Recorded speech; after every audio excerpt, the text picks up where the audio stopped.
उस यहूदी बच्चे की तरफ जो बच्चा जिसके बाप का इंतकाल हो चुका था, उसकी माँ किसी तरीके से बच्चे की परवरिश कर रही थी, लेकिन वक्त यहाँ तक पहुंच गया था, वक्त हालात इतने बिगड़ चुके थे, बदल चुके थे कि अब माँ उसकी परवरिश करते करते थक चुकी थी, फाके की नौबत आ चुकी थी, फाका चल रहा था और माँ के पास सिर्फ एक लिबास बचा था, कोई दूसरा लिबास नहीं था और लिबास भी इतना छलनी हो चुका था कि अब उसका बदन छलकने लगा था।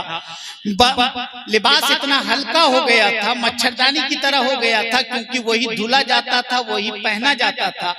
वह जब ज्यादा इस्तेमाल होता गया तो कपड़ा इतना हल्का हो गया कि उसका बदन छलकने लगा। बेटा करीब 11-12 साल की उम्र का था। मेरी इतनी जज्बाती तकरीर नहीं होगी जितनी आपके इमाम साहब की थी, माफ कर दीजिएगा। मैं इसी तरीके से संजीदगी से बोलता हूँ, संजीदगी से आप लोग सुन लीजिएगा। बेटे की निगाह माँ के लिबास पे पड़ती है, माँ के बदन पे पड़ती है, तो बेटे की आंखों में आंसू आ जाते हैं। निगाह झुका लेता है, सर को झुका लेता है और झुका के कहता है, अम्मी जान तेरे पास कोई दूसरा लिबास नहीं है, तू हर वक्त हर लम्हा यही लिबास पहनती है।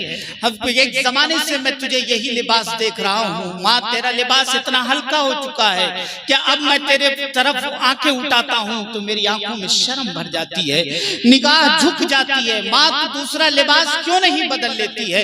माँ ने कहा था, बेटे बड़ी मुश्किल से तो मैं तुझे खाना खिला पाती हूँ, फाके हो रहे हैं तुझे मालूम है, मेरे पास कोई दूसरा लिबास होता तो मैं उस लिबास को पहनती, और दूसरा लिबास है ही नहीं। कैसे हालात गुजर रहे हैं, किस तरीके से हमारा वक्त गुजर रहा है, तुम अच्छी तरह जानते हो बेटे, मेरे पास दूसरा लिबास नहीं है। माँ ने जब इतना कहा तो माँ की आंखों में भी आंसू आ गए और उस बेटे की भी आंखों में आंसू आ जाते हैं। रोते हुए बेटा कहता है, ए अम्मी जान आपके पास लिबास नहीं है, कोई दूसरा लिबास नहीं है, तो मुझे इजाजत दीजिए, मैं अपने चचा के घर जा रहा हूँ, क्योंकि मेरा चाचा अमीर है, मेरा चाचा मालदार है, मेरा चाचा प्रॉपर्टी का मालिक है, बहुत मालदार है, उसके पास मैं जा रहा हूँ, उससे कहूंगा कि एक लिबास मेरी माँ के लिए दे दो, शायद कि उसके दिल में रहम आ जाए और तुम्हारे लिए एक लिबास दे दे। अम्मा ने कहा था कि बेटा उस जालिम के पास मत जाना, वो बहुत सख्त दिल इंसान है, तुझे ठोकरें तो मिलेंगी, तुझे गालियां तो मिलेंगी, तुझे थप्पड़ तो मिलेगा, तुझे धक्के तो मिलेंगे, लेकिन लिबास नहीं मिलेगा। लेकिन बच्चे के माँ की मोहब्बत थी, ममता थी, माँ से फिर जिद करता है, ए अम्मी जान मुझे इजाजत दे दो। माँ ने मजबूरी में बेटे को इजाजत दी कि जाओ चचा के पास चले जाओ। जब वो पहुंचता है, दरवाजे पे अपने चचा के पहुंचा है, चचीजाद बहन से मुलाकात होती है। जब मुलाकात हुई है तो बहुत दिनों के बाद चचेजाद भाई से मुलाकात हुई थी, दोनों बहन भाई आपस में बात कर रहे थे, इतने में उसका चचा आ जाता है। चचा ने जब भतीजे को अपने दरवाजे पे देखा है तो उस आग बबूला हो जाता है, चेहरा उसका गुस्से से लाल हो जाता है और जोरदार आवाज में चिल्ला के चीख के कहता है, ए मन्नूस तू मेरे दरवाजे पर आ गया है, मेरे भाई को तो तू खा चुका है और मुझे भी खाने की कोशिश कर रहा है, यहाँ अब मत आना, अगर अब आया तो तेरी टांगे तोड़ दूंगा। धक्का देता है, थप्पड़ मारता है। वो रोते हुए कहता है, ए मेरे चचा मुझे गाली देना है तो गाली दे लो, थप्पड़ मारना है तो मार लो, मुझे धक्के देना है तो धक्के दे लो, मुझे जो भी बुरा भला कहना है कह लो, लेकिन मेरे माँ के पास एक लिबास है। अब वो वक्त आ गया है कि मैं अपनी माँ की तरफ निगाह उठा कर देख नहीं सकता हूँ, मैं देखता हूँ तो मेरी आंखों में आंसू आ जाते हैं, उसका बदन छलकने लगा है, मैं एक लिबास के लिए आया हूँ, एक लिबास दे दीजिए। चचा ने धक्का दिया और कहा कि दोबारा मेरे दरवाजे पे मत आना। बेटा मायूस होके, थप्पड़ खा के मायूस होके वापस जा रहा था, रोता हुआ जा रहा था, आंख में आंसू थे, लब कांप रहे थे, बदन लरज रहा था, सर झुका हुआ था और वो रोता हुआ जा रहा था। रास्ते में एक शख्स मिलता है और वो शख्स पूछता है, अरे बेटे तू रो क्यों रहा है, तेरी आंखों में आंसू क्यों है, तेरा होठ क्यों कांप रहा है, तू लरस क्यों रहा है, तू रो क्यों, सिसक क्यों रहा है? तो उसने कहा था, उसने जवाब दिया था कि मैं अपनी किस्मत पे रो रहा हूँ, मैं अपनी किस्मत पे रो रहा हूँ। उसने कहा क्या बात है, क्यों रो रहा है, किसी ने मारा है क्या, किसी ने सताया है? तो वो कहता है, किसी के मारने से मैं नहीं रो रहा हूँ, किसी के सताने से नहीं रो रहा हूँ, मैं किसी की गालियां देने की बुनियाद पर नहीं रो रहा हूँ, किसी के धक्के देने की बुनियाद पे नहीं रो रहा हूँ, किसी के थप्पड़ थप्पड़ मारने की बुनियाद पे नहीं रो रहा हूँ, बल्कि अपनी किस्मत पे रो रहा हूँ कि अगर आज काश मेरा बाप होता, मेरे बाप का हाथ मेरे सर पे होता, तो मुझे कोई दूसरा गालियां ना बकता, कोई थप्पड़ ना मारता, कोई धक्के ना देता, कोई मुझे मनूस नहीं कहता, कोई मुझे अपने दरवाजे से धक्के देके भगाता नहीं। अगर आज मेरा बाप होता तो किसी के आगे मुझे हाथ फैलाने की जरूरत नहीं पड़ती। वो शख्स पूछता है, अरे बेटे मामला असल माजरा क्या है?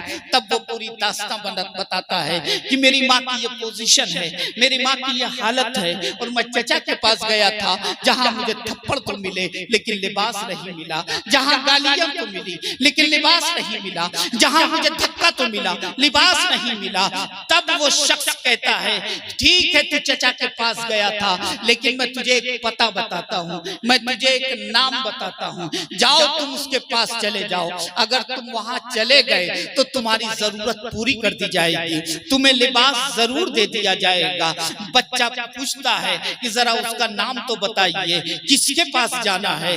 तब वो शख्स कहता है, नाम जानना चाहते हो तो सुनो सुनो, वो मुसलमानों का सरदार है, उसे रहमतुल्लिल आलमीन कहते हैं, उसे खातमुन नबीयीन कहते हैं, उसे सैयदुल मुरसलीन कहते हैं, उसे बेकसों का कस कहते हैं, उसे बेसहारों का सहारा कहते हैं, उसे मावाओं का मलजा कहते हैं, उसे यतीमों का सहारा कहते हैं। वो बेसहारों का सहारा बन के आया है, जिसे क्यों दुनिया मोहम्मदुर रसूलुल्लाह कहती है। जाओ उसके दरवाजे पे और चले जाओ, तुम्हारी माँ को लिबास मिल जाएगा। तब वो बच्चा कहता है, नाम तो आपने बता दिया है, उसका पता भी मुझे जरा बता दीजिए। तब वो शख्स कहता है, एक गली मुड़ जाना, फिर दाहिनी तरफ मुड़ना, वहां से बाईं तरफ मुड़ना, फिर आगे बढ़ जाना, और आगे तुम्हें एक झोपड़ी दिखाई देगी जिसे मुसलमान मस्जिद नबवी कहा करते हैं, उस जगह चले जाना, वो मिल जाएगा। और अपनी आरज़ू रख देना, अपनी तमन्ना रख देना, अपनी ख्वाहिश रख देना, तेरी आरज़ू पूरी हो जाएगी। वो बच्चा सीधा रसूल पाक के पास नहीं जाता है, मस्जिद नबवी भी नहीं गया है, सीधे अपनी माँ के पास जाता है। आंखों में आंसू है, रोता हुआ गया है माँ के पास। माँ ने कहा, बेटे मैंने तुझसे पहले कहा था कि तुझे आंसू तो मिलेगा, तुझे दर्द तो मिलेगा, तुझे तकलीफ तो मिलेगी, तुझे सोच तो मिलेगा, तेरी आंखों को जलन तो पहुंच जाएगी, तेरा दिल तो जरूर तड़प जाएगा, लेकिन तुझे लिबास नहीं मिलेगा। देख मैंने कहा था और वही हुआ। तब बेटा कहता है, अम्मी जान ठीक है, चचा ने नहीं दिया तो क्या हुआ, किसी ने किसी का पता बताया है, मैं उसके पास जा रहा हूँ। माँ फौरन पूछती है, उसका नाम बताओ, उसका पता बताओ।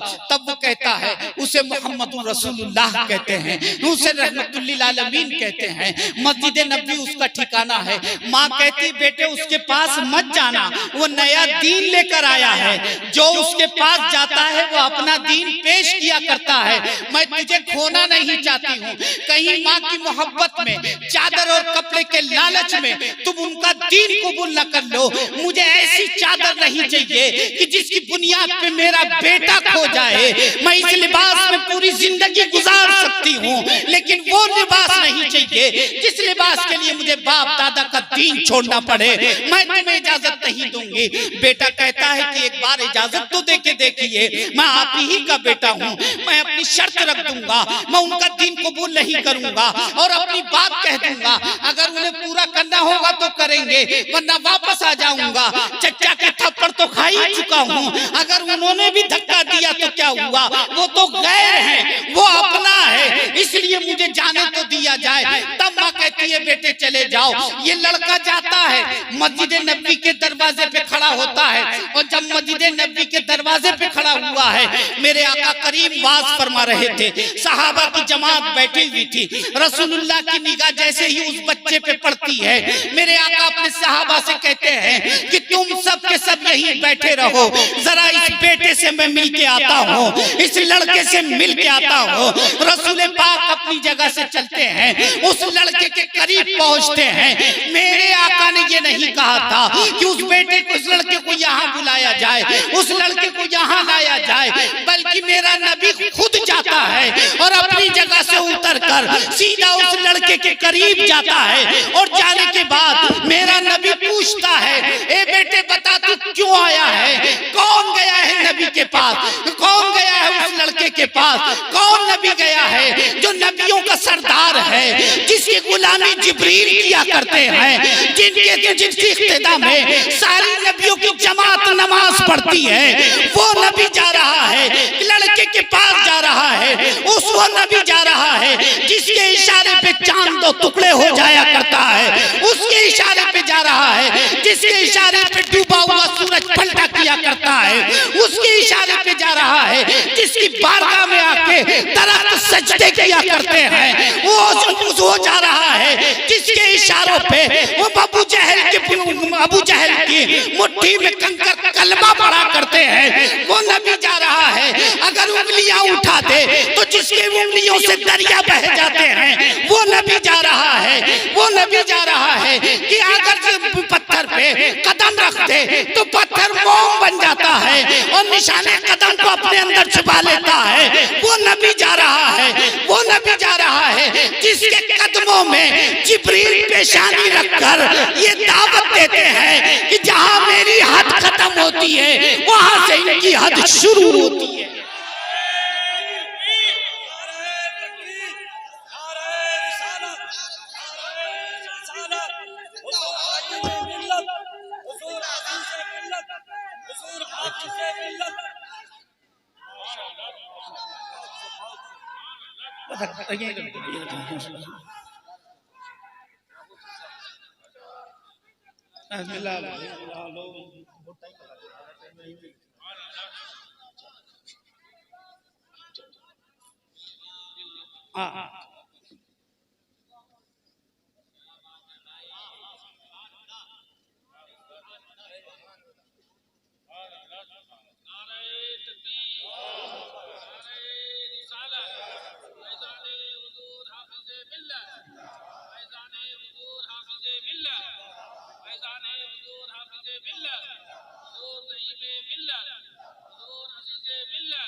दरूद पाक पढ़िए। अल्लाहुम्मा सल्लि अला सय्यदना व शफीअना हबीबना मौलाना मुहम्मद व बारिक वसल्लिम सलातुन व सलामन अलैका या रसूल अल्लाह।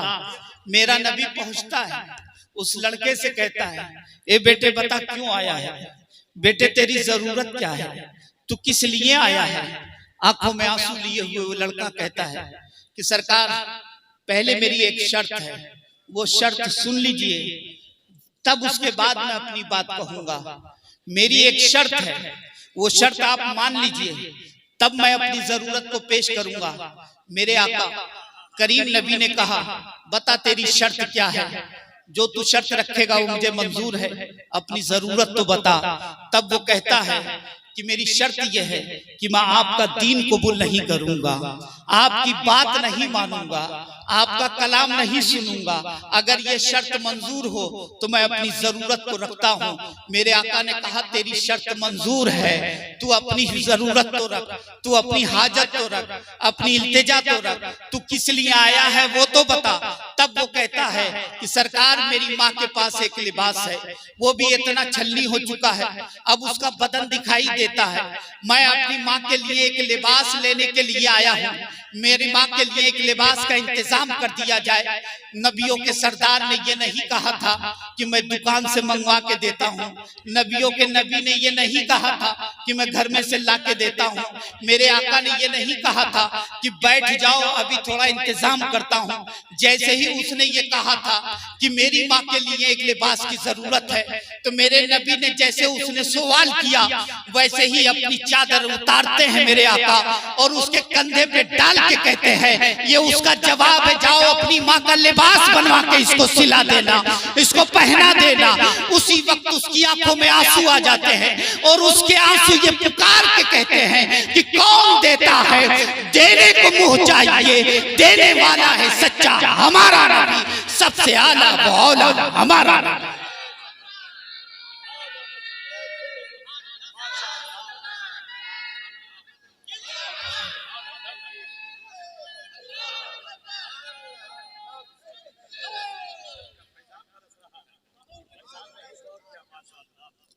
चादर मेरे आका ने अता की।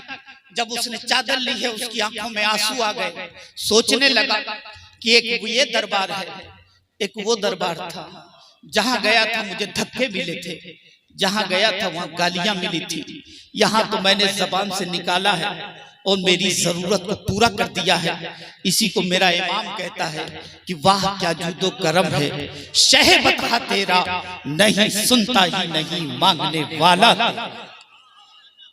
और अब वो लड़का ले चादर लेके पहुंचता है, अपने घर पहुंचा। अब जब घर पहुंचता है, अम्मी ने जब चादर हाथ में देखी तो अम्मी घबरा गई, डर गई, कहीं ऐसा तो नहीं कि ये उनका दीन कबूल कर लिया हो। मेरी मोहब्बत में, लिबास के लालच में इसने उनका दीन तो कबूल नहीं कर लिया। फौरन कहती है बेटा पहले ये बताओ कहीं तुमने उनका दीन तो कबूल नहीं किया है। बेटा कहता है अम्मी मैंने पहले ही शर्त रख दी थी कि आपका दीन कबूल नहीं करूंगा, आपकी बातें नहीं मानूंगा। तो फिर उसके बाद मैंने अपनी जरूरत रखी थी। माँ कहती है बेटा इतनी बड़ी बात कहने के बाद भी उन्होंने तुझे चादर दे दी। तब कहता है हाँ हाँ इस शर्त को मैंने पहले मनवा लिया था, उसके बाद उन्होंने मुझे चादर दी है। अब माँ का जवाब सुनो मुसलमानों। तब वो माँ कहती है ए बेटे जिसका अखलाक कितना बुलंद होगा उसका दीन कितना बुलंद होगा, उसका मजहब कितना बुलंद होगा। बेटे अब हमें यहाँ रहने की जरूरत नहीं है, चलो उसके दरबार में चलते हैं। उसने अभी चादर देके जिस्म को ढका है, अब चादर रहमत लेके उसे हम अपनी रूह को भी ढकना चाहते हैं। दोनों जाते हैं माँ बेटे, रसूल पाक की बारगाह में फिर हाजिर होते हैं। मेरे आका ने जैसे ही उस बच्चे को देखा, मेरे आका फिर अंदर से बाहर तशरीफ लाते हैं। फिर बाहर आए हैं और आने के बाद कहते हैं ए मेरे बेटे मैंने एक हाजत तो तेरी पूरी कर दी थी, क्या दूसरी भी हाजत रह गई थी? पहले बता देता, मैं पहले ही पूरी कर देता, दोबारा आने की जरूरत नहीं पड़ती।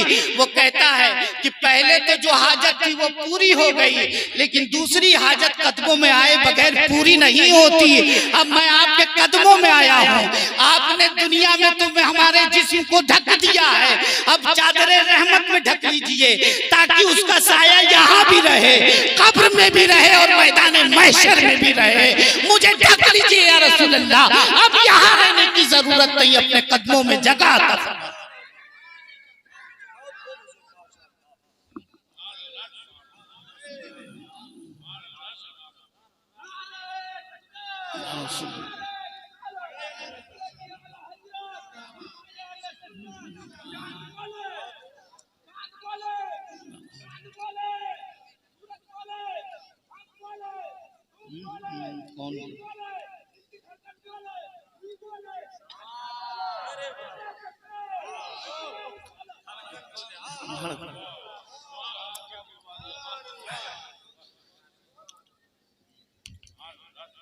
दोनों माँ बेटे ने उसी वक्त कलमा कहा कि हमें इस्लाम में दाखिल कर लीजिए। मेरे नबी ने कलमा पढ़वाया, अशहदु अल्ला इलाहा इल्लल्लाह व अशहदु अन्ना मुहम्मदन अब्दुहु व रसूलुहु।